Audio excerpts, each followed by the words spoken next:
Há um estudo que saiu em 2006 que diz que as úlceras por pressão têm 126 fatores de risco associados. Não se consegue controlar de todo 126 fatores de risco. Se nós tivermos um bom colchão estático, de viscoelástico, falamos agora, e que a pessoa ainda tenha alguma capacidade de mobilização, não há indicação nenhuma, não há indicação clínica, evidência científica, estudo que quiserem que nos diga que os sobrecolchões de alvéolos, como dizias, esse, que não é um verdadeiro colchão, é um sobrecolchão, que seja mais indicado. Pelo contrário. E quando a gente vai para casa e tiramos a roupa, o fato, a gravata ou a calça de ganga com os ténis, o que nos sobra é sermos ou não boas pessoas, é cuidarmos ou não com amor. Portanto, acho que essa é a primeira mensagem. Cuidar é canja, quando temos os ingredientes certos. Bem-vindos ao podcast que todos os cuidadores precisam de ouvir.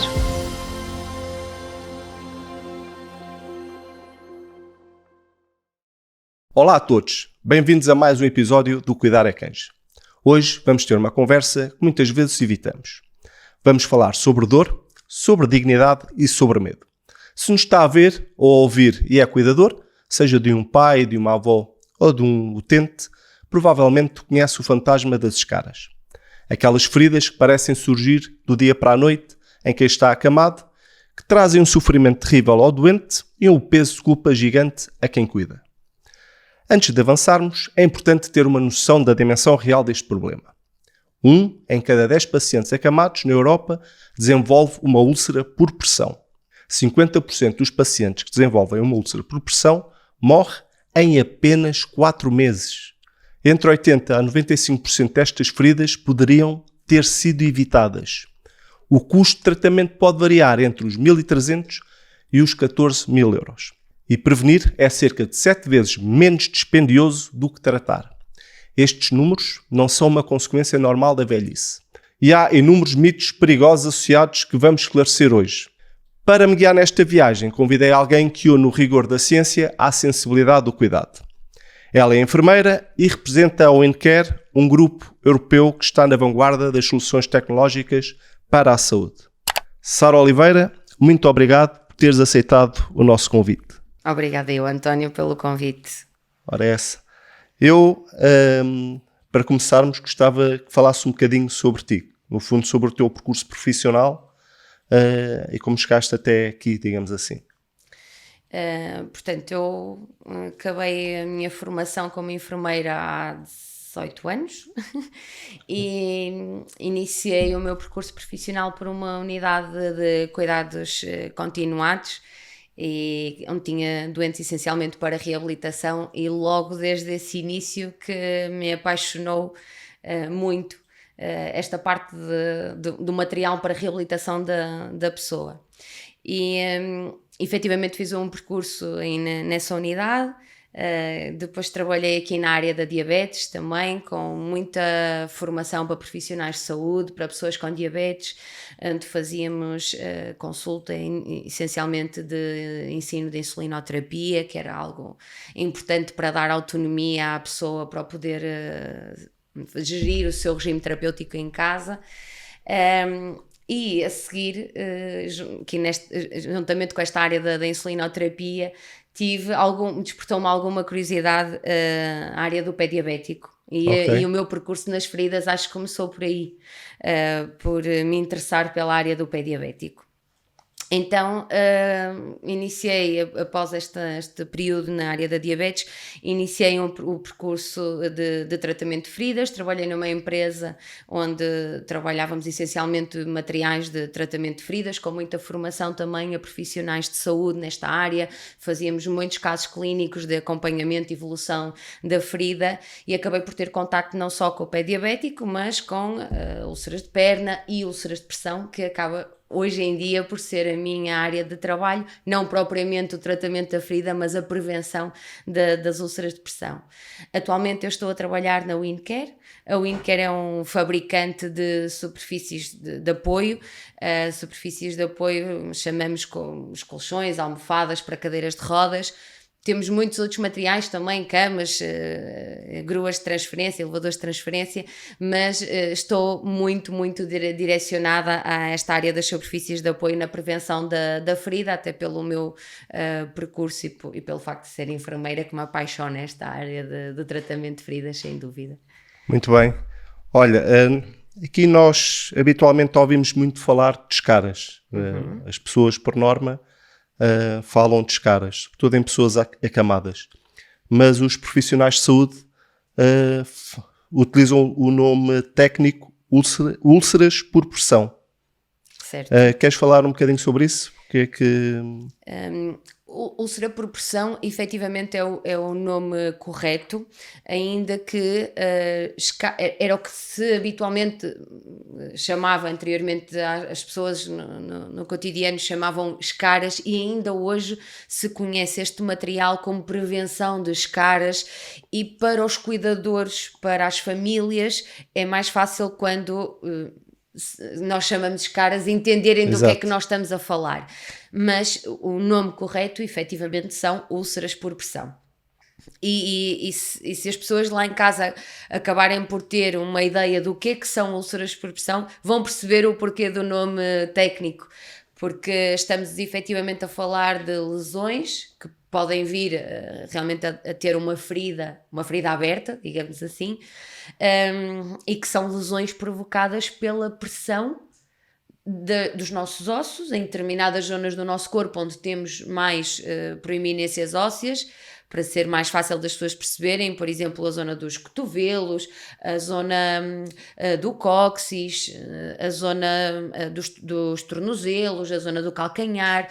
São tudo partes do corpo onde temos proeminências ósseas, e a proeminência óssea faz uma pressão sobre a nossa pele, e que muitas vezes é isso que leva à ferida e à lesão. Okay. E daí nós chamamos úlceras por pressão, e vulgarmente as pessoas conhecerem como escaras. Ok. Nesse processo de formação das úlceras por pressão, quais são as principais causas que existem? Nós temos esta que eu acabei de dizer, que é a pressão exercida pelo próprio osso, mas também temos outros dois fatores importantes. O primeiro é um nome mais complicado e que se ouve menos, mas que é o cisalhamento. O que é o cisalhamento? É um movimento que às vezes as pessoas fazem quando estão sentadas ou deitadas na cama, quando escorregam, digamos assim, pela cama abaixo ou pela cadeira. Eu vou fazer aqui este movimento para conseguirem perceber, e ao fazer este movimento de escorregar pela cadeira, pode vir a causar uma lesão ou uma ferida, porque toda a nossa pele e o nosso tecido vai ficar ali em estiramento, a esticar ao máximo, e pode acabar por fazer essa ferida. O outro fator que pode levar também a estas feridas são aquilo que nós chamamos de dispositivos médicos. E é fácil as pessoas conseguirem entender que muitas vezes, quando nós temos a presença de uma algália, o doente está algaleado ou o familiar está algaleado, o tubo da algália, se não ficar bem colocado, pode ser um ponto de causar uma marca na pele e vir a desenvolver uma ferida nesse local. E, portanto, nós chamamos as úlceras por pressão, não só a pressão, o cisalhamento, mas também esta situação dos dispositivos médicos. Foi um exemplo, eu estava-me a lembrar agora, que nós tivemos muito frequente na altura do Covid. Exato. Em que víamos imensas pessoas, imensos profissionais de saúde com feridas e com lesões na cara, onde existiam as marcas das máscaras que tínhamos que todos usar. E isso é uma úlcera por pressão provocada por um dispositivo médico, que era a máscara que todos nós utilizávamos, e os profissionais de saúde que usam assim umas mais complexas, digamos assim, nos hospitais para trabalhar. Para as pessoas perceberem que isso também é uma escara. Digamos. Exatamente. No fundo, resumindo, as principais causas são a pressão, a fricção. Certo. Dentro da pressão, é aquilo que estavas a dizer, pode ser provocada também por dispositivos médicos. Depois a própria fricção, o cisalhamento. E depois a parte também da maceração e da umidade da pele. não é? Certo, é outro... Aquilo que se chama que é o microclima, penso outro que é isso. fator extrínseco importante das pessoas perceberem que podem vir a desenvolver uma úlcera por pressão por essa situação. Quando falamos de microclima, pode ser uma zona da fralda, por exemplo, devido à presença de urina, pode ser até pela própria capa do colchão que usam, não ser uma capa com propriedades que permita esta gestão do microclima, e a pessoa vai transpirar mais, e o facto de transpirar mais, ficar com mais umidade na pele, é um fator importante para vir a desenvolver uma úlcera por pressão. Okay. E daí, quando nós falamos das superfícies de apoio, dos colchões ou das almofadas, é importante as pessoas também terem essa ideia de que podem ter até um colchão ou uma almofada muito boa, com todas as características ótimas para prevenir a ferida, mas se a capa do colchão ou da almofada não nos ajudar nesta tal gestão do microclima que tu falavas, podem vir a desenvolver mais rapidamente uma úlcera por pressão por esse motivo. Muito bem. Relativamente à parte de desenvolvimento da própria escara, qual é o processo que habitualmente leva à formação de uma úlcera por pressão? Nós temos, eu costumo sempre dizer que este processo é um processo de dentro para fora. Okay. Efetivamente, a força é uma força exterior, não é? A força da pressão é a força exterior que nós acabamos por ter, que é a nossa proeminência óssea, o nosso osso contra a superfície de apoio. Mas o que causa, ou onde vai iniciar a lesão, é sempre interna. Como é que isto começa? Para as pessoas também entenderem que o processo acaba por ser simples. Nós temos um osso a fazer pressão contra a pele, isto vai nos causar aqui um processo inflamatório interior, e os nossos vasos sanguíneos, principalmente os vasos mais fininhos da pele, vão acabar por ser quase esmagados com a força dessa pressão do osso. E essa pressão vai causar um termo que nós chamamos, habitualmente os profissionais de saúde chamam de isquémia, que é a morte celular e a morte de todo aquele tecido envolvente da pressão, do osso ou do dispositivo médico que seja. E essa morte celular é o que nos vai depois visualmente perceber a ferida na parte exterior, mas quando a ferida nos é mostrada à superfície da pele, já temos todo um dano interior que não se vê e que já começou há muitos dias, muitas vezes há muitos dias antes do aparecimento da ferida em si. Portanto, é sempre por essa situação de pressão e morte celular que acaba por desenvolver a úlcera por pressão. Olha, e quais são os sinais de alerta que os cuidadores, sejam eles informais ou profissionais, devem estar atentos? O primeiro... nós conseguimos fazer sempre, se são profissionais de saúde, uma avaliação do risco de vir a desenvolver úlcera por pressão. Existem escalas que habitualmente nós utilizamos quando estamos com uma pessoa institucionalizada. Para as pessoas em casa, e mesmo para os profissionais de saúde, há muitos sinais que nos vão dando os doentes de que alguma coisa aqui não está bem. Eu costumo dizer que quando nós vamos ter com o doente, prestar os cuidados de higiene, e isto é válido também para os familiares ou para os cuidadores informais, e que vêem na pele do doente marcas como se fossem rugas, quer seja da capa do colchão ou dos lençóis, ou uma zona marcadamente vermelha, como se fosse uma rosácea vermelha, aquilo que nós chamamos do eritema não branqueável, são graus são logo sinais de alerta, até porque esta rosácea vermelha, este eritema não branqueável, já é uma úlcera de categoria 1. Ainda conseguimos ter a intervenção e fazê-la reverter, é verdade, mas é um sinal de que estamos perante uma pessoa de alto risco ao aparecimento de uma úlcera por pressão, ou da evolução desta úlcera por pressão de categoria 1, e podermos ter aqui efetivamente uma ferida. Portanto, eu costumo dizer que a pele do doente, em qualquer zona do corpo, mesmo que não sejam as proeminências ósseas, nos dão esses sinais, essas rugas, que habitualmente nós chamamos, são os sinais de que estamos com uma pele mais frágil, estamos com um doente muitas vezes mais emagrecido, com outras doenças associadas, outras patologias como a diabetes, a hipertensão, a doença cardiovascular, e que vai debilitar muito a nossa capacidade de resposta a esta agressão que é a pressão que estamos a exercer contra a superfície de apoio. Ok. Na pele, quando há esse sinal de alerta da pele ficar muito vermelha, existe alguma forma de se avaliar se pode ser o início de uma úlcera de pressão ou não? Existe algum teste que se pode fazer? Certo.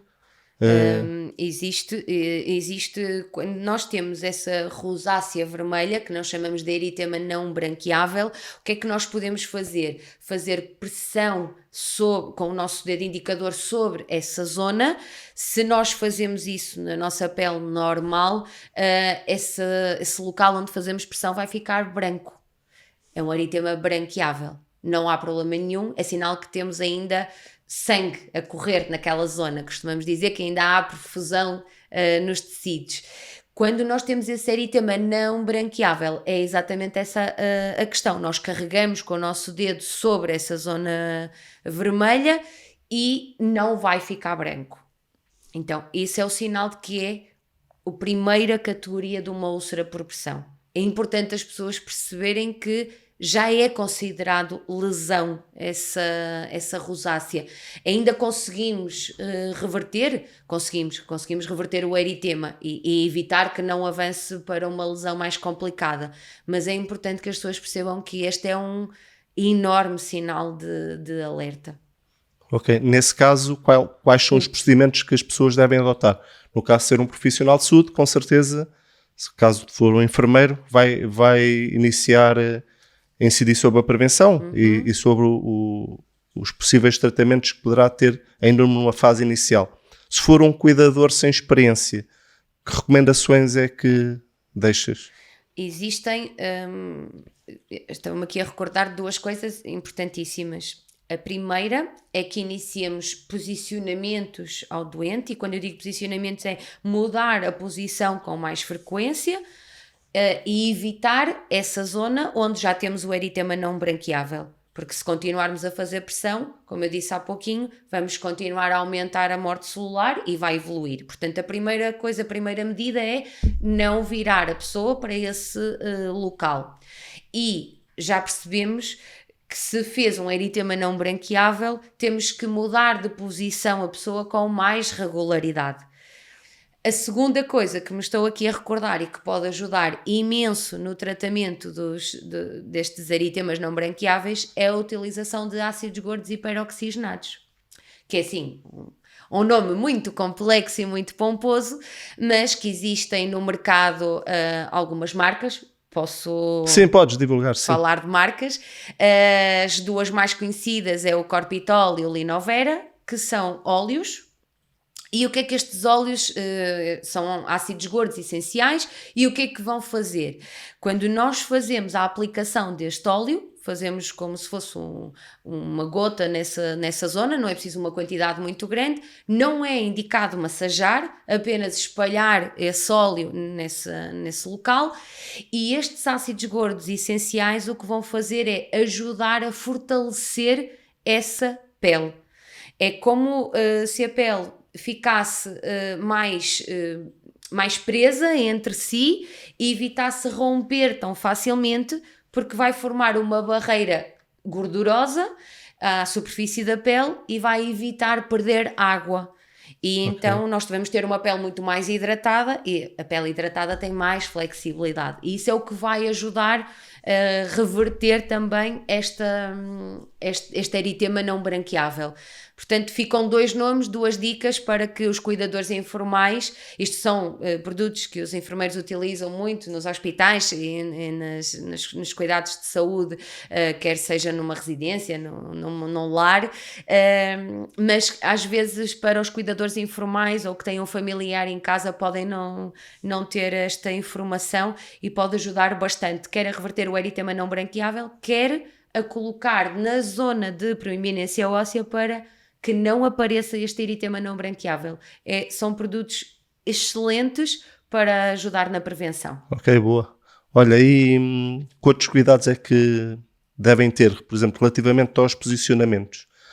Nós temos aquela regra que é para mudar a pessoa no mínimo 2 em 2 horas. Podes-nos explicar melhor o porquê? Estávamos a falar mesmo agora até dos posicionamentos. Exato. É importante, nós temos que ir ajudando a pessoa a fazer aquilo que ela já não consegue fazer por ela. E existe muita ideia da regra de 2 em 2 horas, sendo que não é na verdade não é uma hora, não existe uma hora específica para aquela pessoa. Exatamente.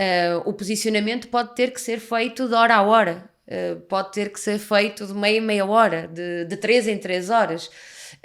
Vai depender da pessoa e do doente que temos à nossa frente e de todos os fatores, que são imensos, os fatores de risco. Portanto, eu diria que não é indicado, ou não é indicado, não é isso, não é o correto nós dizermos que todos os doentes têm que ser posicionados de 2 em 2 horas. Não é o correto, tem que ser individualizado. E o melhor para que, quando nós estamos a falar dos cuidadores informais, é mesmo o cuidador informal ter essa ajuda do profissional de saúde para poder ter a indicação de que realmente, olha, eu tenho que posicionar de 2 em 2 horas, ou de 3 em 3, ou de hora a hora. Mas eu estava a comentar há pouco a pele do doente e o próprio doente fala connosco.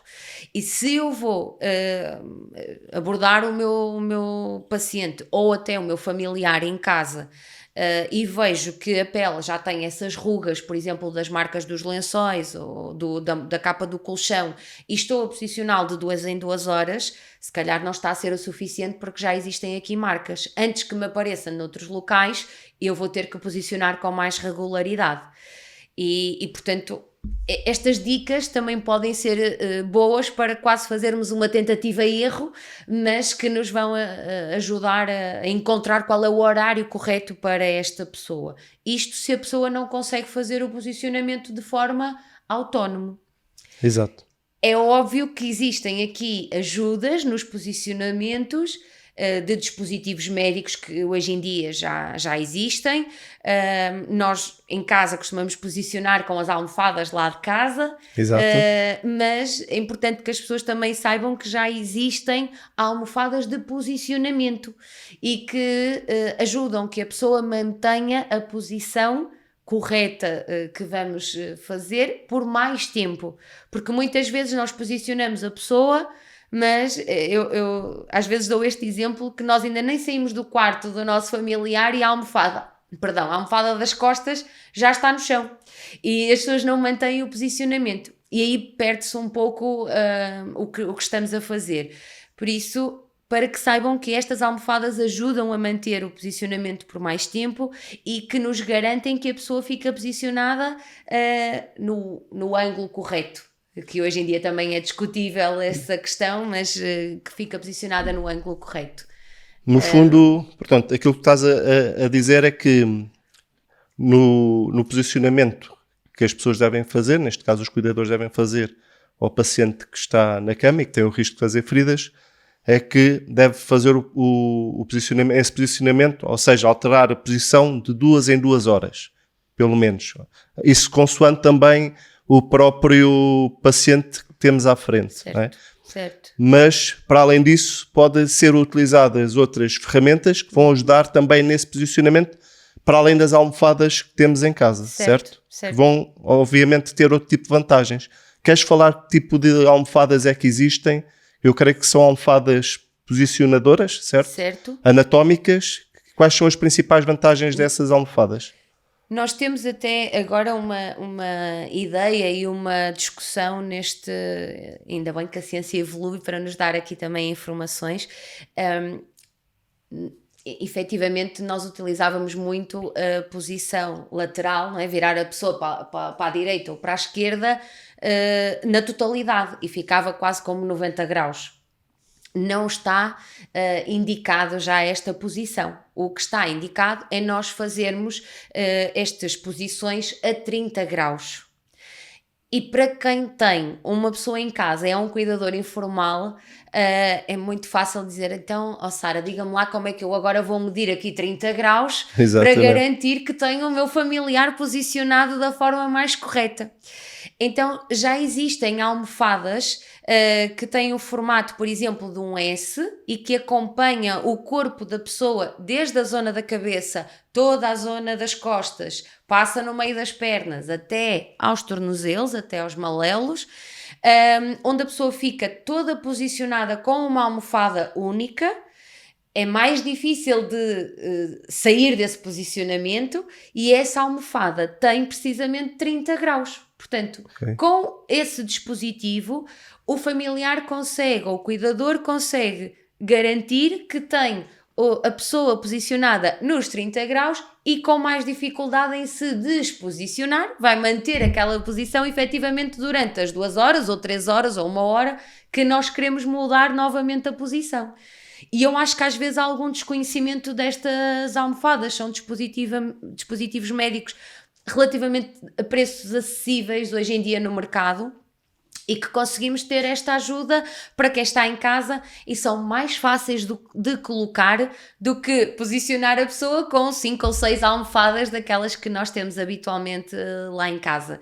Portanto, fica aqui a dica que eu acho que pode ajudar alguns doentes ou alguns cuidadores a utilizar este tipo de dispositivos e garantirmos os tais 30 graus e fazendo aqui uma ligação com o que estávamos a dizer ao início da pressão da ferida e o que é que desenvolvia a ferida, os 30 graus é precisamente para isso, para termos um ângulo mais inclinado e não termos uma pressão tão reta como eram os 90 graus para fazer um dano maior e poder vir a ter a ferida. Portanto, é para evitar essa situação que nós fazemos este posicionamento a 30 graus.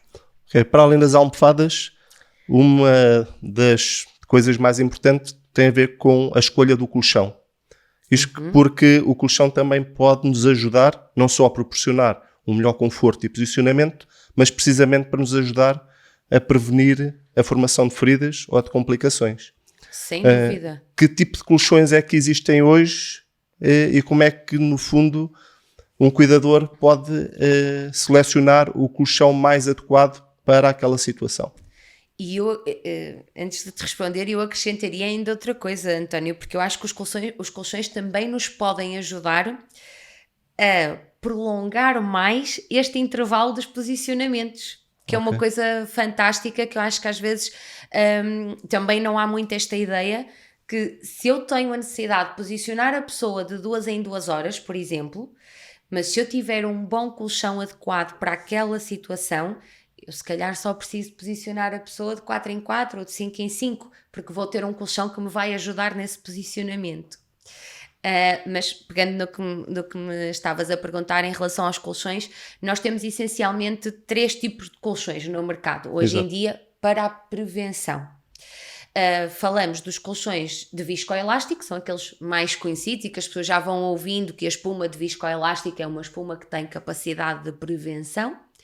Falamos dos colchões dinâmicos, digamos assim, são aqueles que nós vemos com motor ligados à corrente elétrica e que têm ar, que são insuflados e que vão alternando o ar para nos ajudar nesses tais posicionamentos que eu falava há pouquinho. E depois temos um outro tipo de colchões que são os híbridos, são menos frequentes, são realmente muito mais específicos. Quando digo mais específicos, são, por exemplo, colchões muito indicados nas unidades de cuidados intensivos, são colchões mais indicados para doentes que tiveram uma ferida já, tiveram uma úlcera por pressão, tiveram que fazer enxerto de pele pelo tratamento dessa ferida, que pode dar essas complicações. Nesses doentes que são de altíssimo risco, o indicado seria este colchão híbrido. Desmistificar aqui um bocadinho as 3 coisas. Colchão de viscoelástico, eu posso mostrar que tenho aqui. Força. Só para percebermos. colocar assim. O que é que nós temos aqui? 2 tipos de espuma. A espuma superior é a espuma de viscoelástico e a espuma inferior é uma espuma de alta resistência. É o que nos vai dar o suporte ao viscoelástico. O que é que nós temos? Esta espuma de viscoelástico atua na prevenção de uma forma que eu acho simples para as pessoas perceberem quem tem um cuidador. Esta espuma redistribui a pressão. É como se fosse aqueles massajadores capilares que existem hoje em dia à venda. Quando nós fazemos uma pressão na perpendicular, é isto que acontece, esta espuma tem a capacidade de redistribuir a pressão e fazer com que alivie este ponto principal em cima da proeminência óssea. Agora, isto só acontece a partir de determinada densidade do colchão. Exato. E isso tem que vir escrito, ninguém sabe. Eu trabalho nesta área das superfícies de apoio, como vos disse, e não sei qual é a densidade, tem que ser o fabricante a dizer. Aquilo que nós podemos dizer é que a partir sensivelmente dos 50 kg por metro cúbico de densidade, o colchão já tem esse efeito de redistribuição da pressão. Quanto mais pesado é a pessoa, maior deverá ser esta capacidade e esta densidade. Portanto, é óbvio que um colchão com mais densidade do viscoelástico vai ser melhor. Portanto, e este é um colchão de prevenção, que habitualmente chamam de prevenção de escaras. É um colchão de viscoelástico. Este é considerado um colchão estático, portanto. E este é considerado um colchão estático. Este colchão estático dizes no sentido de só reage, esta espuma só vai reagir quando eu fizer aqui pressão. Ou seja, se eu não fizer pressão nenhuma, está normal. Quando eu tenho o corpo da pessoa aqui em cima, é que ela vai ceder, como se consegue perceber, vai ceder e vai acabar por ter este efeito da prevenção. Ok. Ainda pegando aqui na constituição do colchão, na parte de baixo nós vemos aí uma espuma de alta resiliência, que é chamada HR. Exatamente. Porque é que ela é importante ser HR e não uma de baixa intensidade? Ok. Ou baixa resiliência, digamos assim. Qual é a vantagem destas HRs? Esta espuma HR é a base do colchão, é o que nos vai dar o suporte ao viscoelástico. Eu não posso ter um colchão, nem tenho um colchão só de viscoelástico, porque o que iria acontecer era que o doente se deitava em cima do colchão e ficava mergulhado dentro do colchão. Então, esta espuma HR vai nos dar esse suporte, essa resistência, por isso é que se chama espuma de alta resiliência ou alta resistência. Quanto maior eu tiver a densidade desta espuma HR, mais suporte eu vou ter ao viscoelástico. O que é que isto me vai dar? O colchão vai-me aguentar um peso da pessoa mais peso, e vai-me aguentar também este colchão por mais tempo, porque a espuma de viscoelástico deforma-se com o tempo. É normal, é uma espuma de memória, como habitualmente se chama. Eu carrego aqui e ela acaba por ganhar o formato do meu dedo. Com o tempo, ele vai deformando, o que dá o suporte para que ele se deforme com menos intensidade ou com menos regularidade, ou que o colchão tenha essa durabilidade maior, é esta espuma HR. Portanto, ela é importantíssima para 3 coisas: para me dar estabilidade ao colchão, para que eu tenha um colchão durante mais tempo, faça um investimento, mas que me vai durar mais anos, e para aguentar o peso da pessoa.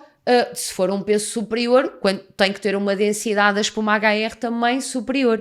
Portanto, é extremamente importante nós olharmos para o viscoelástico, que é o que tem que estar voltado para a pessoa e que me dá esta capacidade da prevenção, da tal redistribuição da pressão, mas nunca nos esquecermos da base do colchão com a tal espuma HR que me dá todas as outras vantagens deste colchão.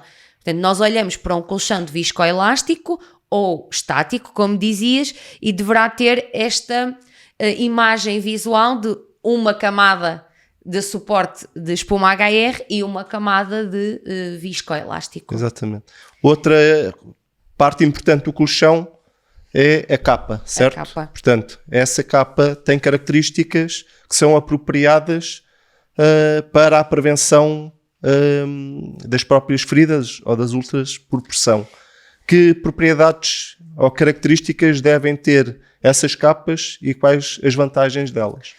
Nós há pouquinho falávamos nas úlceras por pressão, acabamos de falar do microclima.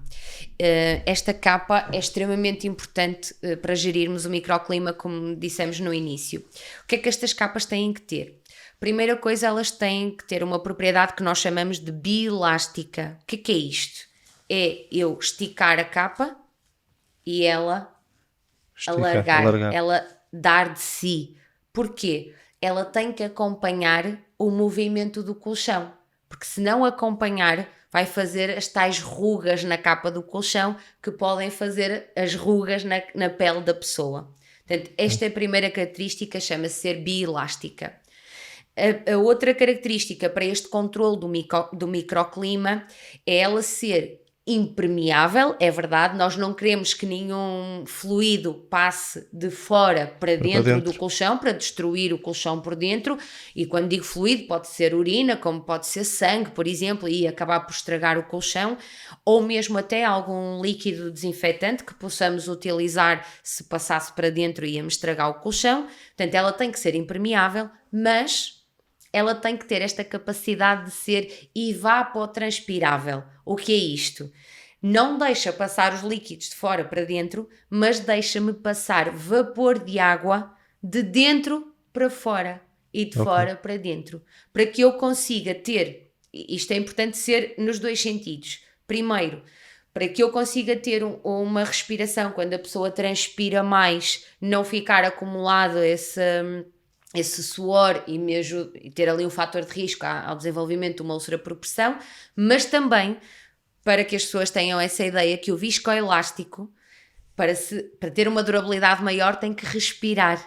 Então eu preciso que esta capa também seja evapotranspirável de dentro para fora, para ter um colchão mais tempo. Nós também não queremos que as pessoas gastem dinheiro e depois acabem por ter um colchão com menos durabilidade. Portanto, exato, ela tem que ter a capa, estas três características essenciais. Quando alguém for procurar um colchão, por favor, que verifique bielástica, impermeável de dentro para fora e evapotranspirável nos dois sentidos. Muito bem. Olha, agora falando aqui sobre alguns mitos ou algumas coisas que nós encontramos de crenças das próprias pessoas, aquilo que nós habitualmente até chamamos de mesinhas, que se fazem em casa, com a melhor das intenções, mas que nós vamos falar aqui sobre elas, se serão vantajosas ou não. Uma delas tem a ver com a utilização do álcool. Pessoas no banho usarem álcool para fazer a limpeza da pele, ou então aplicar, por exemplo, colónias ou pó talco, a pensar que vão fazer qualquer tipo de proteção. Não sei se tu na tua prática diária encontras este tipo de situações, mas gostava que tu comentasses se efetivamente, por exemplo, a utilização de álcool ou de pó talcos tem vantagens para a pele. Falas de uma proteção com a pele intacta. Sim, com a pele intacta, exato. E que habitualmente utilizam como se fosse para secar a pele. Exatamente, ou para fortalecer a ou pele. Para fortalecer, tal e qual. Vamos cruzar aqui a informação que falamos há pouquinho em relação aos ácidos gordos hiperoxigenados que dei o nome. O que o álcool, as colónias ou o pó talco vão fazer à nossa pele é torná-la mais seca, efetivamente. Uma pele mais seca é mais propícia a romper mais facilmente e a não ter uma proteção, uma barreira de proteção para termos aqui o aparecimento de uma ferida. Eu dizia há pouco com a situação dos ácidos gordos que é um óleo e que forma uma barreira de gordura na nossa pele precisamente para evitar a perda de água, para a pele ficar mais hidratada. E essa pele hidratada vai ter mais elasticidade e mais capacidade mais forte para não romper tão facilmente. Se nós não fazemos isto à nossa pele e vamos fazer o contrário, que é aplicar álcool ou pó de talco para secar a pele, então vão perceber que mais facilmente ela vai abrir. É a mesma coisa que nós temos, por exemplo, na altura do verão, que é muito típico com a pele seca, às vezes as pessoas até na zona dos calcanhares terem ali algumas fissuras ou gretas na pele. Isso acontece porque a pele está extremamente seca de estarmos a passar esta altura do ano do verão. E, portanto, é uma prova de que a pele seca abre mais facilmente. E não é isso que nós queremos. Nós queremos precisamente o contrário. Que é evitar a ferida. Exato. Portanto, o ideal é não utilizar estes produtos, mas sim... Agora, com esta informação dos ácidos gordos hiperoxigenados, seria o ideal. Não é um produto, atenção, os ácidos gordos não são um produto para colocar na pele toda, apenas na zona das proeminências ósseas para a prevenção. O resto do corpo, usarmos o creme hidratante normal. Eu costumo sempre dizer, então dizia isto muitas vezes aos doentes quando estava na prática, veja se o primeiro ingrediente que diz no creme é água. Porque esse sim é um creme hidratante e é esse que nós temos que usar, independentemente da marca. O importante é que seja hidratante para mantermos esta pele flexível. Uma pele flexível e hidratada é o primeiro ponto para não termos ali uma ferida aberta. Muito bem, olha, nós no início, até antes de estarmos aqui a iniciar o nosso podcast, estávamos a falar em off, estavas-me a explicar que existem ainda dentro das causas das úlceras por pressão, as causas que nós podemos mudar, portanto, as que são modificáveis, que foi precisamente a que nós estávamos a falar, a pressão, a fricção, o cisalhamento e a maceração ou umidade da pele, mas também existem outro tipo de causas que não se podem modificar no paciente, que são, por exemplo, a idade. Quanto mais velho, creio que maior risco porque a pele fica mais frágil, maior o risco de fazerem feridas. A própria história clínica, não é? Ou seja, se as pessoas têm outras doenças associadas, como por exemplo o próprio Alzheimer ou Parkinson ou o AVC, porque aquele lado do corpo fica parado, fica mais suscetível, se uma pessoa que esteja na cama, de poder desenvolver uma ferida. Mas para além disso existem outros fatores que são importantes, sobretudo o profissional de saúde que segue aquele paciente, ter em conta, não é? Porque o cuidador vai se focar nas causas que se podem modificar e falámos agora das superfícies de apoio, as mais extrínsecas, digamos. Exatamente, assim. Mas existem estes fatores que também devem ser tidos em conta pelo médico ou pelo enfermeiro que seguem o paciente, e onde eles têm a ver com a nutrição, o estado nutricional do paciente e com a hidratação do mesmo.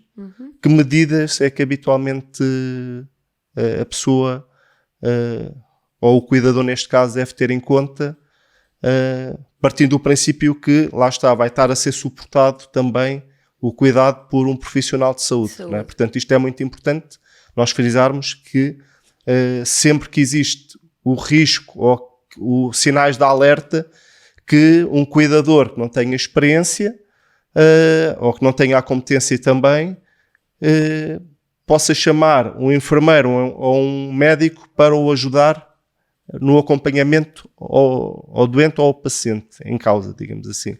Mas dentro da hidratação e do estado nutricional existem algumas, digamos assim, cuidados que se pode ter? Nós temos, eu por acaso tive até há relativamente pouco tempo, tivemos um congresso de feridas e estivemos a discutir esta situação porque se fala muito, existe assim um chavão muito grande em muitas apresentações, em muitos colegas que dizem isto, que 95% das úlceras por pressão são evitáveis, existe assim este chavão. E eu estava com um colega nosso também a discutirmos esta situação precisamente por isso. Há um estudo que saiu em 2006 que diz que as úlceras por pressão têm 126 fatores de risco associados. Não se consegue controlar de todo 126 fatores de risco. Como disseste muito bem, nós vamos tentar cuidadores e profissionais de saúde, controlar estes extrínsecos que estão na nossa mão, estes modificáveis, os colchões, as superfícies de apoio que falamos, a umidade da pele da pessoa, mas existem intrínsecos como são as patologias associadas que podem vir a desenvolver mais facilmente estas úlceras por pressão. A alimentação e a nutrição é um deles, sem dúvida. O que é importante? Hidratação, ao bebermos água, é lógico, não é? Estávamos a falar ainda agora da hidratação da pele de fora para dentro. Se nós não tivermos o corpo hidratado de dentro para fora, também não vamos conseguir fazer nada. Portanto, é extremamente importante.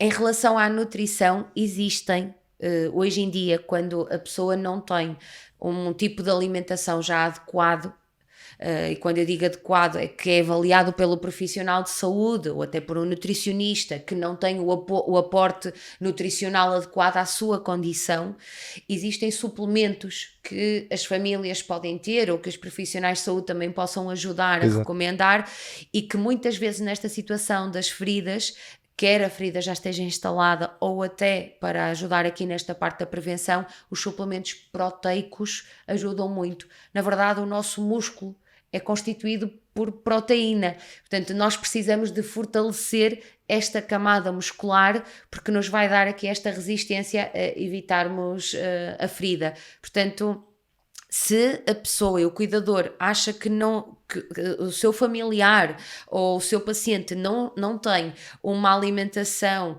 ou uma hidratação adequada, é importante que o profissional de saúde ajude neste sentido, mas que a pessoa também saiba que pode recorrer a estes suplementos.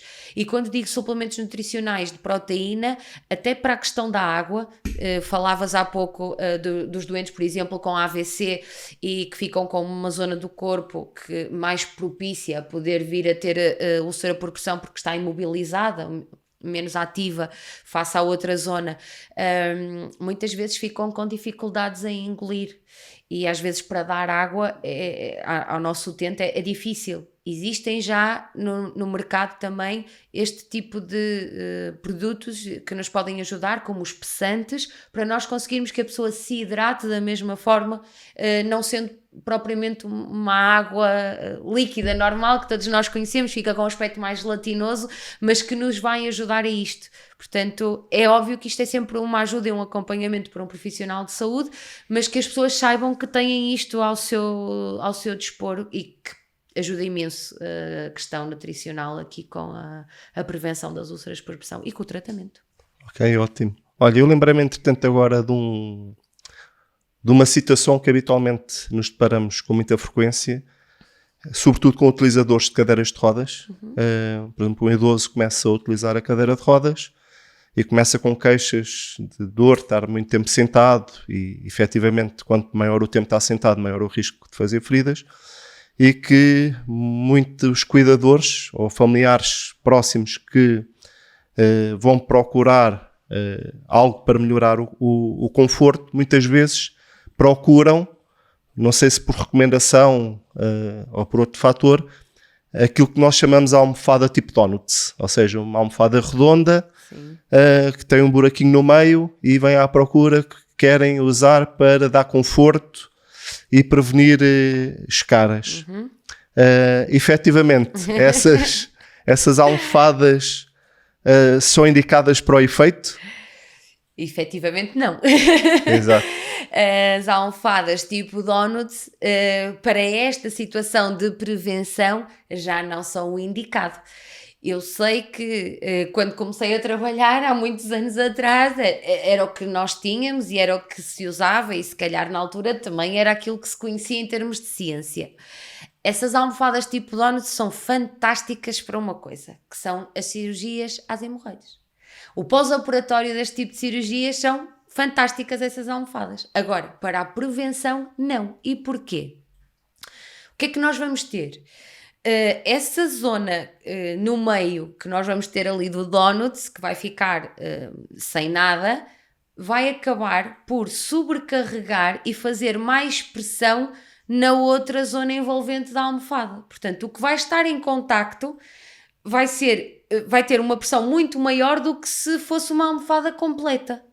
Não sei se me fiz entender, mas a ideia é que realmente seja uma almofada total de viscoelástico para ter o tal efeito que falávamos há pouco aqui em relação aos colchões, é o mesmo em relação às almofadas, para ter esse efeito de redistribuição da pressão e não essas almofadas tipo donuts. E habitualmente, do que eu sei de mercado, em termos até de custos, acabam por ser muito semelhantes. Por isso é importante que as pessoas, quando estão em casa, saibam que podem ter acesso pelo mesmo valor a uma almofada que efetivamente seja o mais correta, que são almofadas mais quadradas e totalmente de viscoelástico, em vez dessas almofadas tipo donuts. Muito bem. Olha, outra situação que encontramos com muita frequência é quando se fala em colchões para prevenir as caras, e fala-se em colchões anti-escaras. Habitualmente há profissionais de saúde que recomendam imediatamente o colchão ativo, aquele sobrecolchão, aquele é mais até um sobrecolchão, que é o que se chama é como se fosse uns alvéolos com ovo, que tem um compressor que se liga à eletricidade e que ficam a alternar, que é o chamado pressão alternada, alternar as células do próprio colchão. Aqui a questão é o seguinte: se determinados profissionais de saúde vão à casa do utente e ele tem lá um colchão em viscoelástico, muitas vezes põe em causa o próprio colchão. Dizem: esse colchão é estático, tem que ser um que faça bolinhas e que faça alternação de pressão. Também encontras isso na realidade? Que pergunta! Isso é uma pergunta, no fundo, que temos que falar, acho que como profissionais de saúde, sem dúvida, temos de falar sobre o assunto, porque nós ainda continuamos a encontrar isso com muita frequência e às vezes temos colchões estáticos com uma tecnologia já bastante avançada, mesmo de última geração, que conseguem garantir, no fundo, uma ação sobre todas aquelas forças que nós falámos, que são as causadoras das úlceras por pressão, mas ainda existe muito aquele conceito que, se não for aquele colchão específico, no fundo já tem mais de 20 anos este tipo de colchões, nada vai funcionar ali. Certo. Essa é a minha realidade todos os dias, António. Pois, eu calculo que sim, a nossa também é. É isso mesmo. Efetivamente, eu acho que é importante os cuidadores também terem esta informação. Se nós tivermos um bom colchão estático, de viscoelástico, falamos agora, e quando eu digo um bom colchão é que tenha uma densidade de viscoelástico capaz de já fazer esta redistribuição da pressão e que a pessoa ainda tenha alguma capacidade de mobilização, não há indicação nenhuma, não há indicação clínica, evidência científica, estudo que quiserem que nos diga que os sobrecolchões de alvéolos, como dizias, esse, que não é um verdadeiro colchão, é um sobrecolchão, que seja mais indicado. Pelo contrário, não está de todo indicado. O que é que existem em termos de indicações para os doentes que são totalmente dependentes, que não têm capacidade de fazer mobilização? São superfícies dinâmicas ou ativas, que falamos agora, há pouquinho, perdão, que são essas que ligamos à eletricidade, tem um motor e esse motor faz a alternância da pressão, mas que não é de alvéolos, é de tubos, ok? Que é para aumentar a capacidade da redistribuição da pressão que nós estávamos a falar, e que são verdadeiros colchões, não são sobrecolchões, não é para pôr em cima de nenhum colchão que já exista, é para pôr em cima do estrado da cama. Essa é a primeira indicação.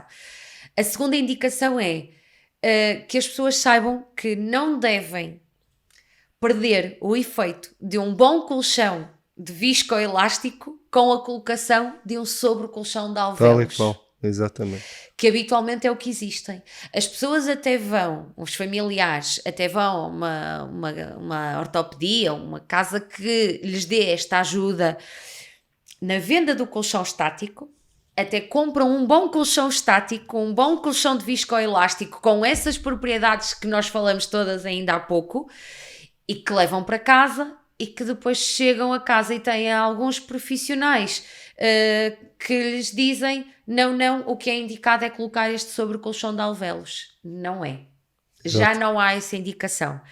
Saíram até agora no mês de setembro as novas indicações mundiais da prevenção das úlceras por pressão e não falam de sobrecolchões. Não há evidência científica nesse sentido, não há indicação clínica. Portanto, eu vou-vos dizer, acredito que a esperança que eu tenho nas úlceras por pressão e na prevenção das úlceras por pressão é que se acabe com esta situação dos sobrecolchões e que efetivamente as pessoas, os cuidadores e os profissionais de saúde tenham todos esta informação de que o que está indicado são realmente colchões dinâmicos para determinadas situações onde a pessoa não consegue fazer mobilização nenhuma e que está totalmente dependente. Ou então, que é o mais comum, os colchões estáticos, os de viscoelástico, para as pessoas que ainda têm alguma capacidade de mobilização e têm um cuidador que vai fazer os posicionamentos. Muito Portanto, bem. não coloquem sobrecolchões em cima de um bom colchão de viscoelástico. Exatamente. E no fundo, os sobrecolchões deste género, acho que ganham, digamos assim, a utilidade que eles podem ter em situações em que pode existir algumas limitações financeiras e económicas, não é? Sim. Portanto, e que não havendo outros recursos para comprar outro tipo de colchão, é preferível ter um sobrecolchão do que não ter nada, certo? Portanto, totalmente acho que é... Totalmente de acordo. Se a pessoa tem um colchão na sua cama que não é de viscoelástico, não tem capacidade de prevenção e não tem capacidade económica, colocam um sobrecolchão destes. Economicamente não tem essa possibilidade, ok? Nós vamos só explicar às pessoas porque é que estes sobrecolchões acabam por não ser indicado. A força que vão exercer quando o alvéolo enche é maior nesse ponto. É mesmo a ideia do donut que estávamos a falar há um bocadinho. Vai aumentar a pressão. Portanto, o risco de vir a desenvolver ferida é maior. Portanto, não havendo outra condição e o colchão que está por baixo não é um colchão de viscoelástico preventivo, então sim, acho que sim, é preferível ter um sobrecolchão de alvéolos do que não ter nada e que nos pode aqui ajudar, quer na prevenção, quer no tratamento. Se não é esse o caso, não tem essa indicação. Portanto, okay. Obrigado pela tua opinião e pela tua recomendação. Nós agora vamos passar aqui a um jogo que habitualmente fazemos aqui no nosso podcast. Ok. Que é aqui um jogo de cartas. São 4 cartas. Cada carta é um ingrediente da nossa canja. Ok. Portanto, neste caso temos aqui a cenoura, a galinha, as massinhas e a hortelã. Eu vou baralhar, tu vais escolher uma carta e, portanto, cada carta tem uma pergunta específica. Neste caso, vou-te fazer a pergunta correspondente à carta que tiraste. Bom. Portanto, é uma novidade aqui. Isso é uma surpresa que tínhamos. A galinha. Então vamos lá ver a pergunta aqui da galinha. O que é que me espera com a pergunta da galinha? Então, a galinha é o que dá a substância e a força à canja.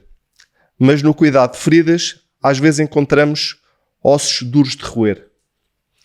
Qual foi a ferida, metafórica ou real, mais difícil que já tiveste de tratar e que lição dura é aquela que te ensinou sobre a tua própria resiliência? E essa pergunta vai mexer aqui com o meu lado mais emocional. Olha, eu vou-te dizer uma coisa que me marcou até ao dia de hoje e que hoje que eu vim estar no meu percurso profissional ligado ao tratamento de feridas, eu lembro-me muitas vezes. Eu ainda estava em formação e portanto, no início da minha formação, portanto, isto foi sensivelmente no meu 2º ano da licenciatura, e estava a estagiar num hospital e a minha orientadora de estágio, tínhamos uma pessoa no serviço, uma doente, e disse-me assim: Sara, esta senhora tem uma ferida muito grave.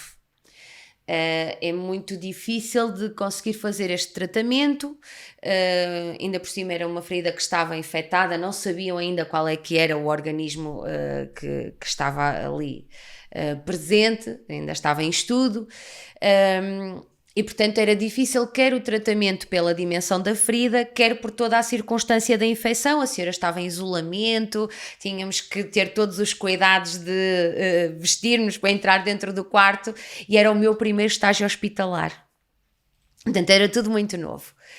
E ela disse-me assim, antes de nós entrarmos para a unidade da pessoa, para o quarto do doente, disse-me assim: se tu tiveres coragem de ver esta ferida e fazeres o tratamento comigo, acho que qualquer ferida que tu vejas depois no dia-a-dia do teu percurso profissional, tu vais conseguir encarar. E eu, vamos lá. E até hoje essa ferida me marcou dessa senhora. Era uma ferida que ia desde a zona da nádega até à zona do calcanhar, com toda a exposição óssea, efetivamente provocada por um micro-organismo, por uma infecção que destruiu tudo o que era tendões, músculo, tecido adiposo, pele, tudo. Portanto, para mim foi um impacto muito grande. Ter todo aquele equipamento aparatoso para entrar dentro do quarto, o cheiro pelo tema da infecção e e visualmente não foi fácil, porque vi toda a exposição óssea da senhora, e estamos a falar de uma perna completa e metade da outra, e pelo impacto que aquilo estava a ter naquela senhora que tinha sensivelmente 40 e qualquer coisa anos. Portanto, falar de uma pessoa super jovem, ativa, e foi muito difícil, António, muito difícil. E ainda hoje eu posso dizer que eu me lembro da cara da senhora, da ferida, e da enfermeira Lina, que me disse isto, que era a minha orientadora de estágio, que me disse isto, que eu lembro-me, realmente, acho que nunca vi depois, na minha vida profissional, ferida nenhuma que me impactasse daquela forma. Talvez por ter sido a primeira, por eu estar no meu início da formação profissional, mas foi muito, muito, muito marcante. E eu pensei, se nós podemos fazer alguma coisa para ajudar esta pessoa, é isto que eu quero levar para a missão do meu trabalho e do meu dia-a-dia, e eu acho que isso ainda me deu mais gosto de ter a certeza que era a enfermeira que eu queria ser, porque acho que nós somos efetivamente gente que cuida de gente, sem dúvida. É verdade. Portanto, acho que é muito por aí. E estávamos a falar de músculo, saiu-me, tu dizias, a carne, a galinha. Exatamente, tal e qual. Portanto, acho que foi o que mais me impactou e que possa ir de encontro à tua pergunta surpresa. Obrigado pela partilha. Olha, estamos quase a terminar. Que conselhos ou que mensagem gostarias de deixar, no fundo, aos nossos ouvintes, que são cuidadores, a maior parte deles? Que cuidados é que poderão ter se tiverem uma pessoa com risco de fazerem úlceras por pressão? Ou como é que podem evitar? No fundo, a mensagem final é que gostarias de deixar, mais por aí. Olha, eu vou-vos... A minha mensagem final é sempre que eu acho que isto é o mais importante. Quando nós temos um cuidador, profissional de saúde ou não, mas um cuidador informal, que acho que se calhar é o nosso intuito, o primeiro ponto é que nós temos que cuidar com amor. Sempre pensarmos o que é que nós faríamos, ou o que é que gostávamos que nos fizessem se fôssemos nós a estar do outro lado.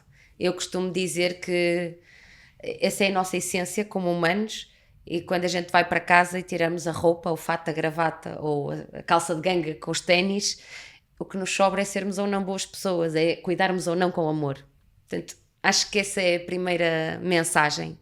A segunda, estamos a falar de prevenção de feridas, procurem a ajuda de um profissional de saúde. Procurem a ajuda de alguém que esteja numa ortopedia, mas que seja especializado nesta situação, que realmente vos dê confiança para dar um apoio ao cuidador de que eu estou a ter o melhor para o meu familiar ou para o doente. o melhor não só nas minhas práticas, mas também o melhor que me pode ajudar em termos de dispositivos, do colchão que seja, dos ácidos gordos que falamos, dos suplementos nutricionais, que me ajude a escolher melhor. Porque eu não sou... Os cuidadores informais não são profissionais de saúde, não têm que saber tudo. Os profissionais de saúde também não sabem tudo. Eu já fui cuidadora da minha avó e sou profissional de saúde e naquele momento eu esqueci tudo. Tudo o que eu sabia de saúde eu esqueci, portanto acho que é importante nós termos esta assessoria e termos este esclarecimento das dúvidas. Procurem ajuda, não há problema nenhum, não é vergonha nenhuma, peçam ao enfermeiro dos cuidados de saúde primários que vos dá apoio, peçam à pessoa que está na ortopedia que vos vai vender o produto que vos dê apoio, façam questões para terem o melhor em conjunto com esse amor, que eu acho que é o trabalho essencial para conseguirem cuidar da melhor forma. Muito obrigado, Sara. Mesmo para terminar, esta pergunta eu faço sempre a todos os convidados, que é, para ti, cuidar é canja? Para mim, cuidar é canja. Não. É a coisa mais difícil que nós temos, precisamente porque às vezes nos esquecemos que podemos estar no lugar do outro. Só é canja se nós pusermos essa empatia e esse amor no cuidar. Olha, obrigado pela tua participação aqui no nosso podcast. Acho que foi bastante esclarecedora. Também deste dicas que eu acho que são muito importantes. Portanto, obrigado por teres aceito o nosso convite e o nosso desafio. E este foi mais um episódio do podcast Cuidar é Canja. Espero que tenham gostado. Já sabem, se gostaram, partilhem o episódio com quem possa ser útil. E não se esqueçam de seguir-nos nas nossas redes sociais e nos canais de podcast. Muito obrigado, até ao próximo episódio. Podcast Cuidar é Canja. Cuidar melhor começa aqui.